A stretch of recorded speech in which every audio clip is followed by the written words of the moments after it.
Well, welcome to a special episode of GSA Does That, the podcast that uncovers the stories behind the 75-year-old agency delivering effective and efficient government.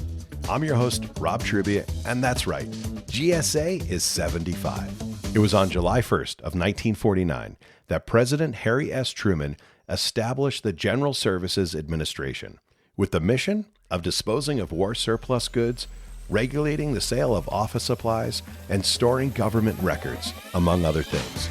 Well, over the years, we've evolved to deliver incredible value in real estate acquisition and technology services, all while executing over $1 billion in contracts each year.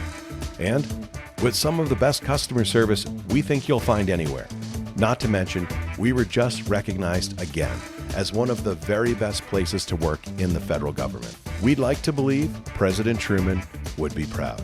Well, to celebrate this milestone event, we went on location to the Harry S. Truman Presidential Library and Museum in Independence, Missouri, where GSA Administrator Robin Carnahan joined in a conversation with Kurt Graham, the director of the Truman Library and Museum, and Dr. Sam Rushay, the library's supervisory archivist. They discussed just how GSA came into being and what was going on in the country at that time.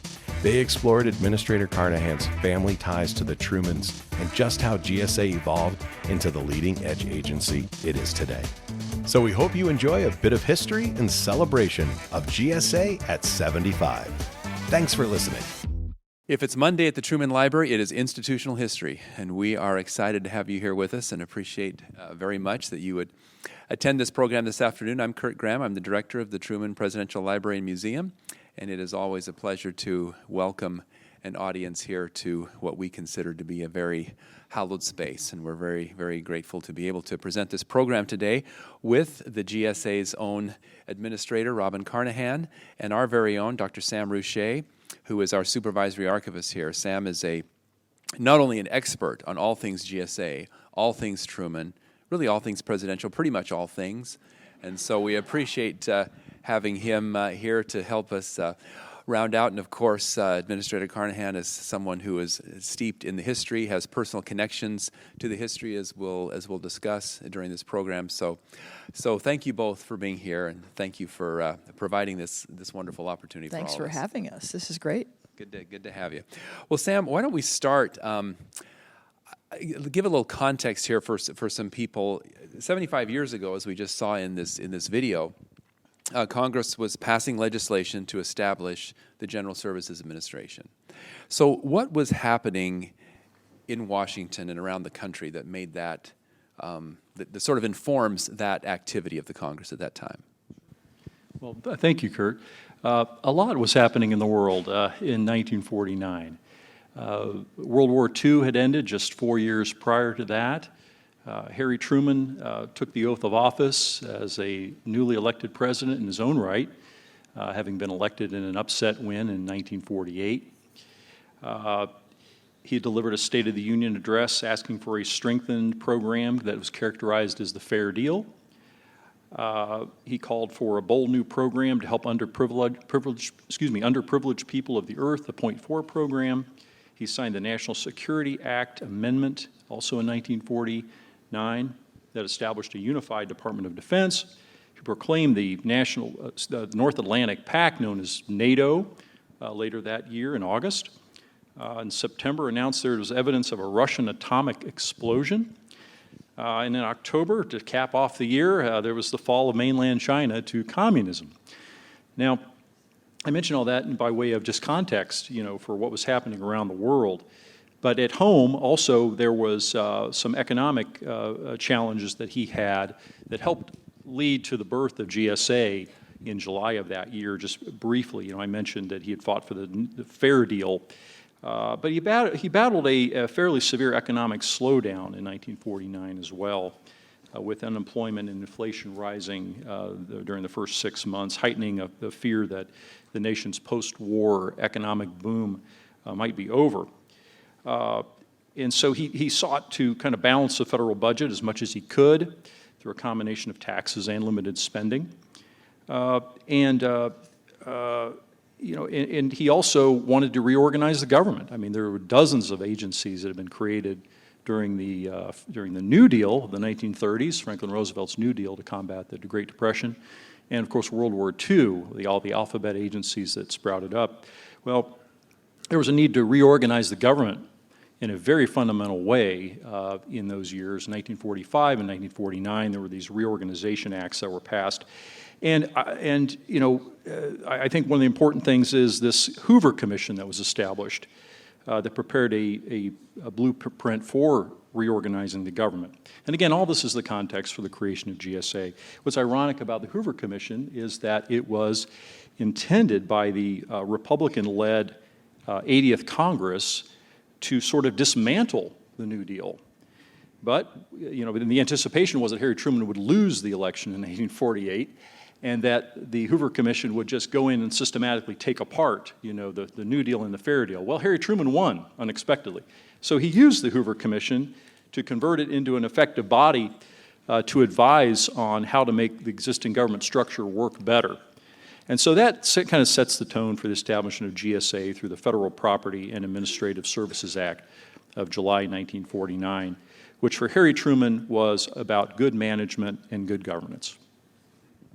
That's very interesting. Robin, I wanted to, you know, we saw in the video, and as Sam was saying, Truman had this goal of making government more efficient, making it better, and saving some money along the way. What is your understanding of what was going on in Truman's mind regarding the GSA? He had some kind of specific thoughts. Yeah, look, as we heard, the government had expanded tremendously during the Second World War, and it turns out the executive branch had actually never been organized, ever. It just sort of accrued over time.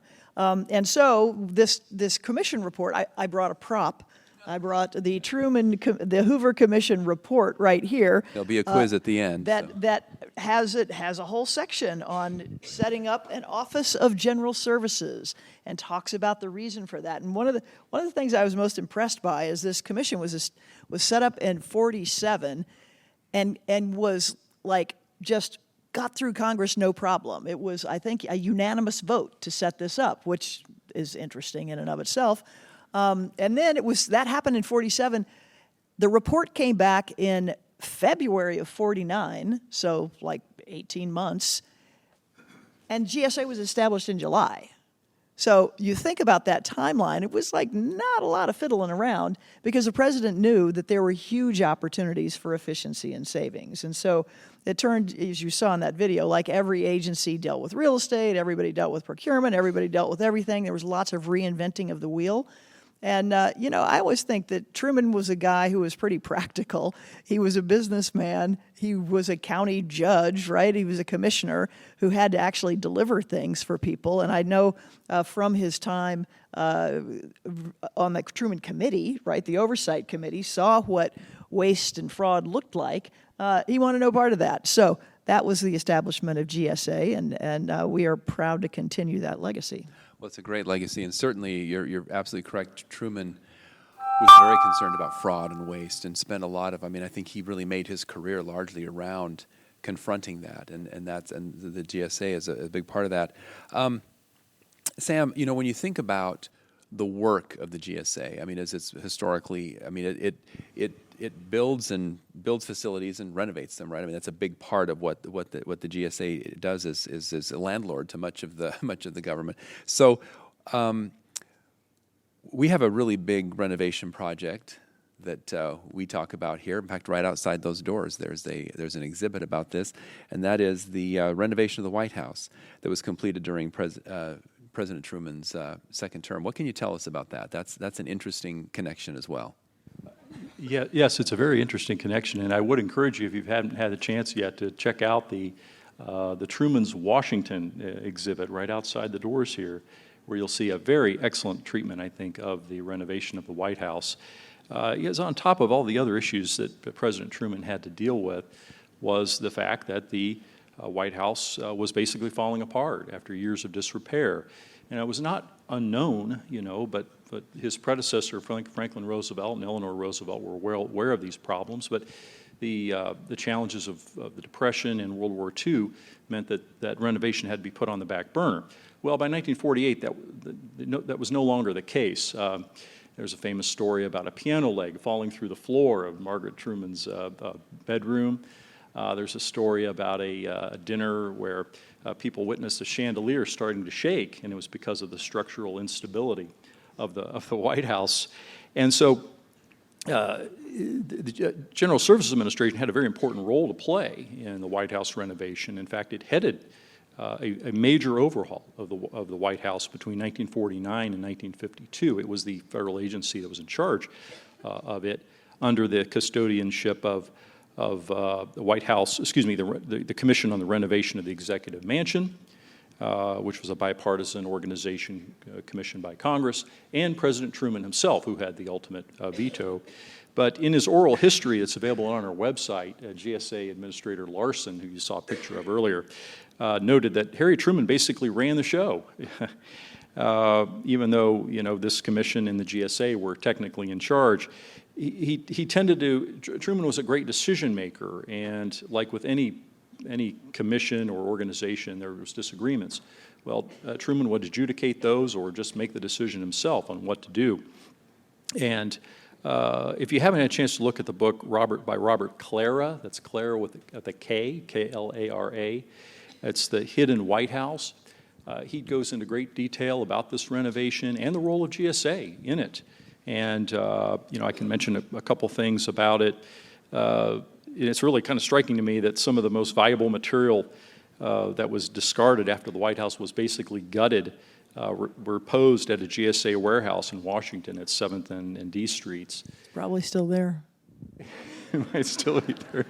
Exactly. And some of this material was sold off to the public. Everything but the exterior walls of the White House were basically gutted. I mean, it was an extremely large-scale project, costing, doesn't sound like much, $5.7 million, but that's 1949 money, and still seems like a pretty good deal, about $53 million in today's money, which again sounds like an incredible, good deal. But it was again a very large-scale project. It did involve the residents. Trumans did not live in the White House for about 4 years. They lived in Blair House across the street. Eventually, when, and we'll see in a picture, well, the picture right there is Harry Truman presented with the gold key to re-enter the White House in 1952. But again, this was a very large-scale project. Did not involve the Oval Office or the West Wing, but anyway, it was very large-scale. Can I weigh in on a couple things? Please So do. one of the stories that I like is that they gutted the interior of the White House. The only thing left standing were these outside walls, but they didn't want to cut any other holes, and so they took a bulldozer apart, piece by piece, and put it back together inside, right, to be able to do the gut rehab, and then, of course, had to take it apart again to get it back out. But I love the commitment to historic preservation that showed. But also, just a comment on why didn't this happen before? The place was a mess for a long time, but nobody's really ever unwilling to not live there, right? If you get elected, you want to live there. But Truman was just at the end of his rope on this. And so after the election in 1948, he moved into Blair House and spent pretty much 4 years there. And I will tell you, there could be used to be some more rehab on the White House, but getting agreement on that is no small trick. But what an interesting, I've always thought that was a tremendous sacrifice on the part of the Trumans to take their time in office to enjoy the White House and allow it to be renovated. So every family since that has enjoyed that really owes them a debt of gratitude there. And it is funny because, we sometimes lose sight of the fact that, the government remodels this or builds this building or does some big project. Somebody has to do that, right? Somebody has to oversee that. Somebody has to be in charge of that. And certainly the White House, the People's House. What an incredible project for them to oversee and be a part of. Robin, I wanted to point out. You're the head of a major federal agency, obviously as the administrator of GSA, but you're also a Missourian, and you are also, like the Trumans, a part of a political family.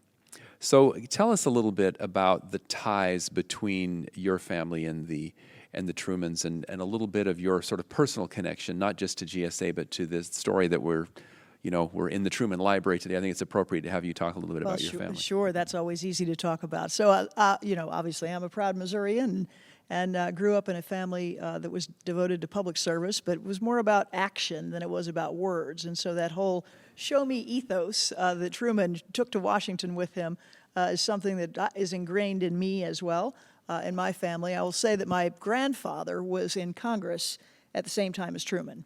So he was a congressman when Truman was in the Senate, and then he served in Congress when Truman was president. And so they were these two farm boys from South Missouri who had their lives informed by being in World War I. And when they got in these positions, ended up using all of those experiences to really drive massive change, not just in the country, but the world. But, my grandfather was on the Foreign Affairs Committee. He represented South Central Missouri, but he was on the Foreign Affairs Committee. And he ran around the country selling the Marshall Plan, along with a Republican colleague, and traveled all over the United States to every Rotary Club and Kiwanis Club to talk about how important it was to invest in the Marshall Plan. He also worked together with the president on the establishment of the UN and worked closely on the GI Bill. But it always struck me as interesting that these two farm boys from South Missouri understood that it was not only just morally correct to rebuild Europe, but that it was in the interest of the United States to rebuild Europe. So I've always appreciated that. My mother, when she served in the Senate, sat at Harry Truman's desk. My brother was very instrumental in getting the Truman statue in the Capitol, which had not been there before. Saw you all out there at that dedication. If y'all don't know, it is in the Capitol Rotunda, and interestingly replaced Alexander Hamilton, who is no longer in the room where it happens. Apropos. So anyway, and my father, of course, was a great fan of Harry Truman as well. He told the story, I recall as a kid, that when he was young, he was in St. Louis at Union Station the day after the 48 election, where Truman came in and held up the newspaper famously. So that was cool. Yeah, that's very cool. I didn't. That's more than one or two connections there. Yeah. It's a pretty good overlap. One of Dad's favorite quotes is always of Truman's was always do right. It'll gratify some people and astonish the rest. Yeah. So I've kind of lived by that as well. Always thought of Harry Truman as the Will Rogers of the American presidency. Yeah. He always had those kind of earthy quotes. I was going to ask you too, while we're on this subject. I mean, this notion of why Truman did what he did to bring the efficiency and do those things. But what do you think, in your experience running this agency now, and the things that I'm sure there are several things that you're very proud of, that the work of the agency. What do you think if Harry Truman were here today? What do you think he would be proud of you and your team and the work that you do for the government? Yeah, for it's the a great people? question. Look, GSA's role early on really was about real estate and acquisitions, because those were two important things, cost a lot of money, there was a lot of duplication. But that, if you think about it, that is how government got delivered, right, for people. So you had to have staff in offices, you had to have stuff in those offices. Like, that's how government service was delivered to people. Well, what I think, most pleased about is we have stuck with that notion that we have to deliver government that's effective and efficient for the people that we serve, which was the foundational notion that Truman had, but have evolved with the times. And so nowadays, buildings are part of it, acquisition's part of it, but technology is a huge part of it. AI is a huge part of it. There are all of these other things that government is expected to do to be able to deliver for people. And so I think that Truman would appreciate that we never have lost sight of the original purpose, which is make government work well and deliver for the people it serves, but to keep up with changing times. That's a great answer, and it is interesting because it is because I think there are efficiencies. I mean, certainly we've seen that in our agency. The government agencies do a lot of things well, but that's not really it's hard to get that message out. I think people just assume. I mean, government bureaucracy. When it goes well, you don't read about it. Right, exactly, right? exactly, right. I mean, so it's kind of a thing, but when it doesn't, you do in a hurry, and I think that's very interesting. That it's a tough message in some ways because people don't really want to hear, oh, look how efficient the government has been in delivering these services, and look how many billions of dollars were saved because of the way you negotiated contracts or whatever with suppliers. I mean, those are important things. Yeah, I can talk about that. We've gotten, we hit a record last year of buying $100 billion worth of goods and services on behalf of the American people last year, but have saved $6 billion. Like we can accrue these savings. And so just really proud of the team for doing that. And one of the things, my mantra these days is one of our jobs is to make the damn websites work.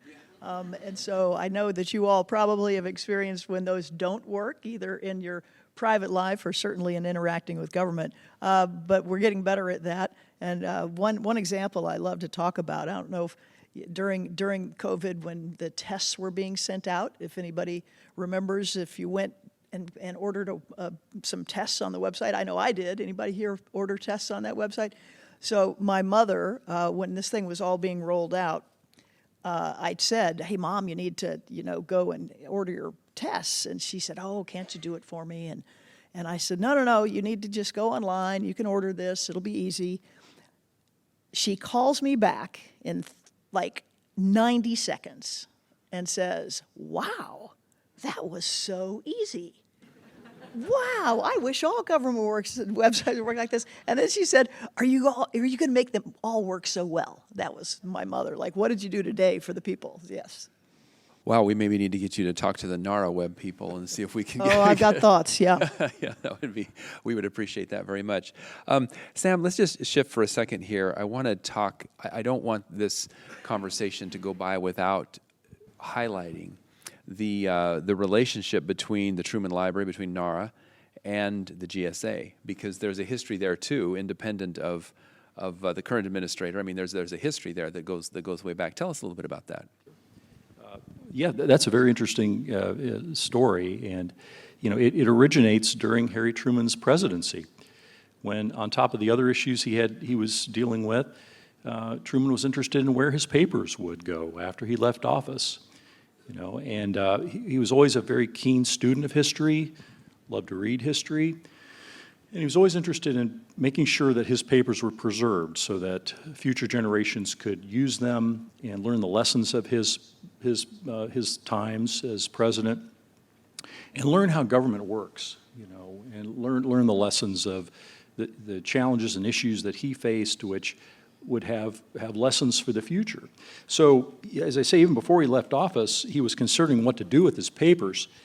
And, the natural place at that time was with GSA, which ran the National Archives, and, effective with its creation, with GSA's creation in 1949. And GSA had already administered the Franklin Roosevelt Library in Hyde Park, New York, as well as the National Archives. So the Truman Library became the second presidential library established. But this was not without some controversy or discussion, because the Archivist of the United States, Wayne Grover, at that time, thought that the National Park Service should administer the Truman Library, that the GSA really did not have a grounding in history that was necessary, in his view, to run the library. But I think Truman's view eventually was won over by an aide of his, important aide, George Elsey.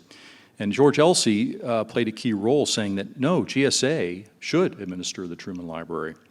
And Truman approved this, because I think in Elsey's view, running the library was not just about history, but it's about administration. Who can best run this library once it's been built? And the way it was done is, the private funds were used to build a presidential library per the Presidential Libraries Act of 1955. And basically, that was the enabling legislation that created the Truman Library 2 years later, in 1957. And it allowed for the federal government to accept presidential papers and the land, buildings, and equipment and staff, such as Kurt and me, for a presidential library. And GSA was involved in the review process for drafting this law. And so, and on the dedication day of the Truman Library, on a hot summer day in July 1957, Basil O'Connor, who was representing the Truman Library Incorporated, which was the private arm of the Truman Library, similar to the Truman Library Institute today, passed title to the land and the building to GSA Administrator Franklin Flote. And I'll say more about when we look at the slide here in a minute. Did you want to go to the slide now, or did we want to? Sure, we can do that. Yes. Who's got the clicker? Might as well. You got it. Yeah, I think I have got the power, got the clicker power. We've seen that slide there, which is a very nice one of the renovation. But this is what I'm talking about here. This is a photo of the dedication of the library in 1957. And GSA Administrator Franklin Flote addressed the crowd. It was about a 3-minute speech that we actually have. Maybe we can put it on the website later. And he was there representing the Eisenhower administration, which succeeded in the Truman administration. And that's kind of a fun, quick story. President Eisenhower had been invited to attend the dedication, but and this, we don't have time to get into too much of it, but there had been basically a falling out between Truman and Eisenhower, which you may be familiar with. And so instead of coming to Independence himself, Eisenhower sent Mr. Flote in the latter's official role and not as Eisenhower's personal representative. And that was not lost on Truman and the Truman people, who saw this as well, I wouldn't use the word a slight, but as a kind of that Eisenhower didn't want to take the time or trouble to come to Independence because he was not having good relations with Truman. And the split had happened basically over the 1952 presidential campaign that got pretty bitter and acrimonious, even by like today's standards. And Eisenhower was the Republican nominee for president. Harry Truman was not running for president, but he was campaigning vigorously for Adlai Stevenson, who was the Democratic Party nominee for president. And, and then again, there's other reasons here, for it, but there was a kind of a break in their relations. They eventually mended fences, and in fact, Eisenhower came to the Truman Library when he left office and took a tour of the building here just to see about how our library was established, so he could establish his own presidential library in Abilene. So it ended up having basically a happy ending, I guess.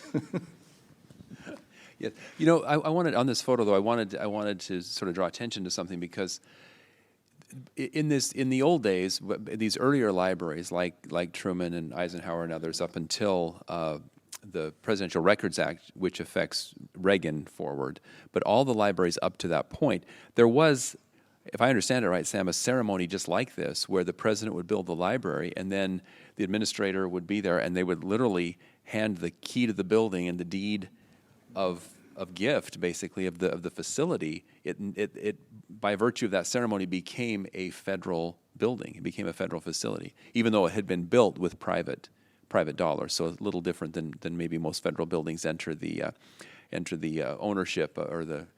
But I think that's just a very interesting thing that they had that official ceremony where the transfer of the facility went to the government to keep and to run forever and ever in perpetuity. So we hope. Very good. So with that, I wanted to switch back to something, and you had mentioned this sort of in passing, but I wanted to give you a minute to maybe flesh this out a little bit more if you wanted to, and that is this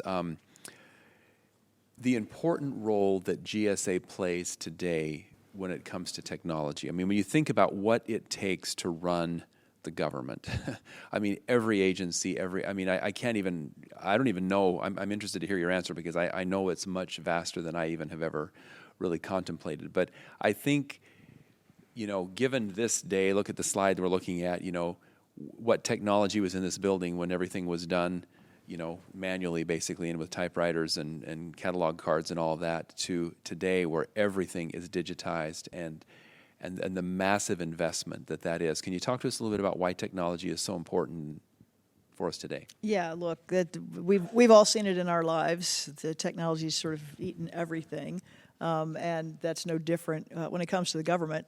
But as I said before, like the genius, I think, of the Hoover Commission and the president's establishment of GSA was that it really was about delivering effectively and efficiently. So whatever that means in the time that you're living in, that's the job. And so we've had a transition, and GSA's got a long history of doing that. Early on, we were early adopters of the internet. We were early adopters of all of these kind of tools, and then once we could test them out, we then can go get them deployed in other parts of the government. Today, we're really focused on AI and are testing out lots of things about how to do that responsibly. We've been leaders when it comes to sustainability, because if you think about that, if you think about government being effective and saving money, sustainability and making our buildings more efficient straight up saves money. It's good for American jobs, it's good for saving money by reducing energy prices and costs, and it's good for the climate, and it's good for our kids. So it is a win across the board, and so GSA has been a great leader in that as well. It's interesting that because you have this role and you have like buying power that's really significant, right, in the government. And so, early on, one of the things GSA is in charge of is vehicles, biggest fleet of vehicles, 400,000 or so. And if we can help change the market when it comes to those things. In 1965, before there was traffic safety bills that were passed in the Johnson administration, we'd adopted all that stuff at GSA as early adopters of that. And if anybody's heard of LEED certified buildings, that's like the sort of gold standard now of whether a building is efficient. That was just a thing that was floating around out in the industry. And then when GSA and the Defense Department decided to adopt that standard, that's become the global standard of building efficiency measures. So it really is a very unique place to be able to figure out what makes sense and can be efficient and to do that. One thing you asked about what Truman would appreciate. I think one of the things that we do when it comes to technology in particular is I think about it as shared services. So if you think about how somebody interacts with the government, it kind of, if it's online, whether it's a student trying to get a loan or a business person or a farmer or somebody applying for Medicare or veterans benefits, all of those things, the human government interaction is very similar. You got to be able to get online, you got to be able to log in and make sure you are the person you say you are, you've got to be able to transfer safely and securely personal information back and forth, maybe money back and forth, and do an audit. So from a technology point of view, that's all really, really similar. And agencies have tended to just go reinvent the wheel and do the same thing over and over again. And so it's GSA's job to say, hey, look, here's the pattern that we see, and we're going to provide services. So guess what? Taxpayers pay for it one time, not hundreds of times, to do the same thing. So we're very focused on that.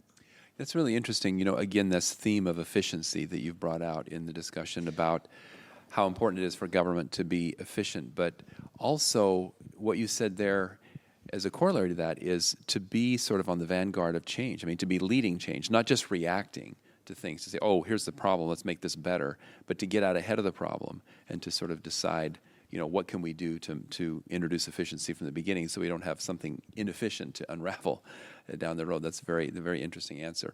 I wanted to turn your attention to a Truman-related question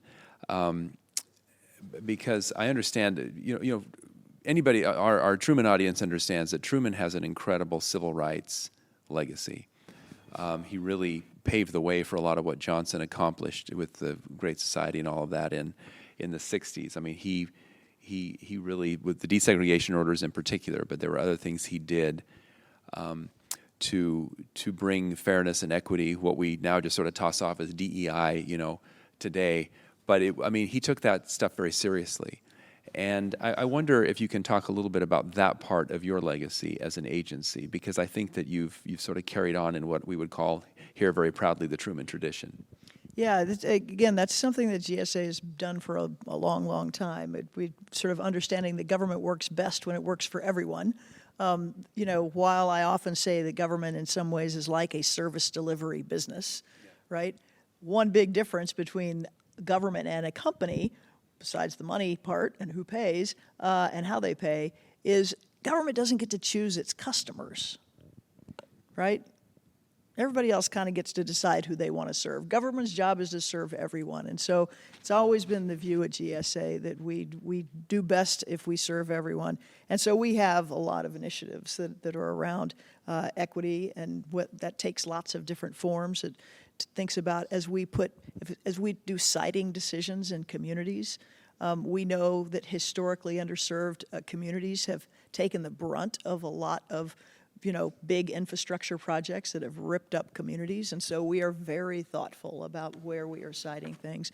We're very thoughtful about making sure our facilities and our websites and everything else are accessible to everyone, and that we really do have a government that looks like our people, and we work hard at that.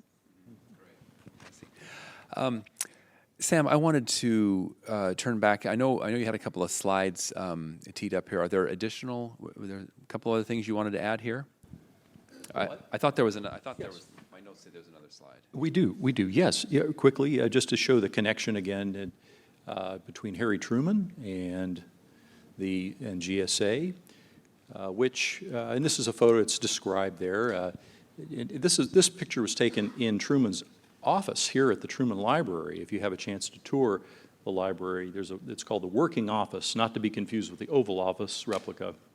The working office is across our courtyard, and Truman was very fond of meeting with all kinds of groups and individuals, and in this case here, a desk of civil service interns from the local region of the GSA, and I don't think there's anybody famous in this picture other than Harry Truman, other than these interns, although you may note this is 1958, and on the point of diversity and inclusion, I think I'll just let the picture stand for itself. We've come a long way. ... Yes, we have come a long way. And then there's this is the last picture I have here. And we do have other photos as well in our collection and other materials. I mentioned the Jess Larson oral history interview that's on our website. It has a lot of wonderful information about the White House renovation. But yeah, it's basically our little photo display. And just underscoring the connection that he personally had, with, and he obviously had a lot of confidence to wear that tie in that particular way. But hey, it's got to be what it is. So finally, we're here celebrating an anniversary. I mean, this is 75 years that this agency has been here and been a part of obviously our agency's history as well. And up until when was it that NAR? It was 1985, I understand. 1985. Is that right? Okay. Exactly. Yeah, and Kurt, that's a really good point you bring up, Kurt, because GSA was involved in not just the helping with the site selection and the running the library and the other several libraries that came online, including Eisenhower and others after 1957. But in future years after 1957, the Public Building Service of GSA was involved in the acquisition of land for the future expansion of the Truman Library, because what you see here was not what was here in 1957. There were at least two other large-scale renovations, not to mention our most recent renovation. But GSA was also involved in the staffing, including pay and benefits for Truman Library staff from 1957 until the independence of NARA, National Archives and Records Administration, as an independent federal government agency in 1985. Very good. I'm just wondering, in the spirit of this anniversary celebration, when you think about all the lessons of history and the rich history that you've talked about, I mean, it's obviously personal to you, but it's also personal to us because it involves Truman in a very direct way. When you think about those lessons, what do you feel are some of the most important points or key learnings that you take from this rich history as you chart a vision for a course forward for GSA? Well, thanks for that question. Look, fundamentally, government has to deliver for people. That says it all. right? And if our government doesn't deliver, then democracy is not delivering. And we have lots of other threats when that happens. And so, to me, it really is, Truman hit the nail on the head when he talked about wanting government to be effective and efficient. Making sure that it wasn't some faraway thing that people didn't feel connected to, but knew it was directly impacting people's lives. And so, I talk about it all the time with our team, which is that it's our job to deliver for the American people. That's the expectation, whether that is a personal encounter, whether that is somebody walking into a federal building, whether that is somebody going to a website, that every time we do that, it's not about a website or about a building, it's about trust. And it's about trust in government and about trust in democracy. And I think there's no more important job for any of us. That's great. I know we have a lot of GSA employees in the audience. I'm just kind of curious. Oh, yeah, y'all stand up. GSAers and former GSAers. Thank you. Look at that. Wow. Happy anniversary. Excellent. You know, one of the things I learned a few weeks ago is that we have, 25 or 26 people at GSA who have been there more than 50 years. Wow. These are folks who are absolutely committed to the mission. Well, we hope you've enjoyed getting to know GSA a bit better and celebrating with us 75 years of service to our great country. A very special thank you to Administrator Carnahan, Kurt Graham, and Dr. Sam Rushay of the Truman Library, and all of those behind the scenes that made this very special event happen. In our next episode, we'll sit down with the new Executive Director of the Technology Modernization Fund and the Chief Information Officer of an agency doing big things to change the way it serves the American worker. Thank you for tuning in to GSA Does That. Don't forget to subscribe to our podcast on your favorite platform, and consider sharing this episode with friends and colleagues. To suggest a topic or guest, drop us an email at gsadoesthat@gsa.gov. I'm Rob Trubia, joined by our executive producer, Max Stempora. This episode was brought to you by the General Services Administration, Office of Strategic Communication. I hope you have a great rest of your day.